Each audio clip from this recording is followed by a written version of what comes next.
വിജയ് ദേവരക്കൊണ്ടയും രശ്മികയും തെലുങ്ക് ആചാരപ്രകാരം വിവാഹിതരായി. കൊടവ സ്റ്റൈൽ കല്യാണം വൈകിട്ട്.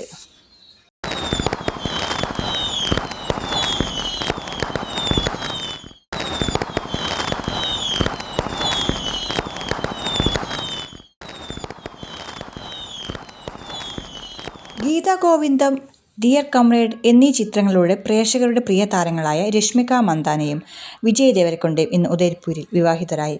രാജസ്ഥാനിലെ ഉദയ്പൂരിലുള്ള ആഡംബര ഹോട്ടലായ ITC മെമൻറ്റോസിൽ ആണ് താരവിവാഹം നടന്നത്.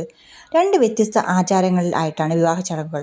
വിജയ് ദേവരക്കൊണ്ടയുടെ കുടുംബ പാരമ്പര്യം അനുസരിച്ചുള്ള തെലുങ്ക് രീതിയിലുള്ള വിവാഹം രാവിലെ 10 മണിയോടെ നടന്നു.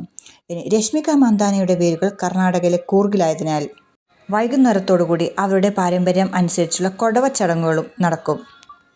കഴിഞ്ഞ ദിവസങ്ങളിലായി വിവാഹത്തിന് മുന്നോടിയായിട്ടുള്ള പ്രീ വെഡ്ഡിംഗ് ആഘോഷങ്ങളുടെ ഭാഗമായി വീറോഷ് പ്രീമിയർ ലീഗ് എന്ന പേരിൽ ക്രിക്കറ്റ്, വോളിബോൾ മത്സരങ്ങളും സംഗീത്, ഹൽദി, ഹോളി ആഘോഷങ്ങളും നടന്നു.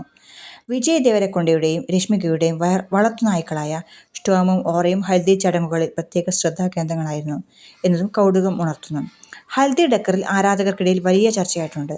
ഹൽദി ആഘോഷങ്ങൾക്കിടയിൽ വേദിയിൽ ഡോഗ് ഗ്രാഫിറ്റി വർക്കുകളായി ഈ നായ്ക്കുട്ടികളുടെ സാന്നിധ്യവും കാണാം.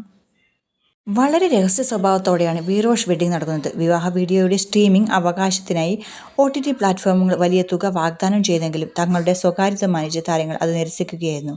വളരെ അടുത്ത ബന്ധുക്കളും സുഹൃത്തുക്കളും മാത്രമാണ് ചടങ്ങിൽ പങ്കെടുക്കുന്നത്. രശ്മികയുടെയും വിജയിയുടെയും പ്രണയയാത്ര ഗീതാ ഗോവിന്ദ സെറ്റിൽ നിന്നാണ് ആരംഭിച്ചത്. വർഷങ്ങളോളം രഹസ്യമായി വെച്ച പ്രണയം ഒടുവിൽ വിവാഹപന്തലിൽ എത്തി നിൽക്കുമ്പോൾ വലിയ സന്തോഷത്തിലാണ് ആരാധകർ. അപ്പോൾ നമുക്കറിയാം വിജയുടെയും മന്ദാനയുടെയും രശ്മികയുടെയും പുതിയ സിനിമ ഏതായിരിക്കുമെന്ന്. ഏതായാലും ഗീതാ ഗോവിന്ദം തുടങ്ങി ഡിയർ കമറിലെത്തി നിൽക്കുമ്പോൾ ഇവരുടെ ഭാവി എങ്ങനെയായിരിക്കും? അപ്പോൾ ഈ വീഡിയോ ഇഷ്ടമായെങ്കിൽ ലൈക്ക് ചെയ്യൂ, കമൻറ്റ് ചെയ്യൂ, ഷെയർ ചെയ്യൂ, സബ്സ്ക്രൈബ് ചെയ്യാൻ കൂടി മറക്കല്ലേ. താങ്ക്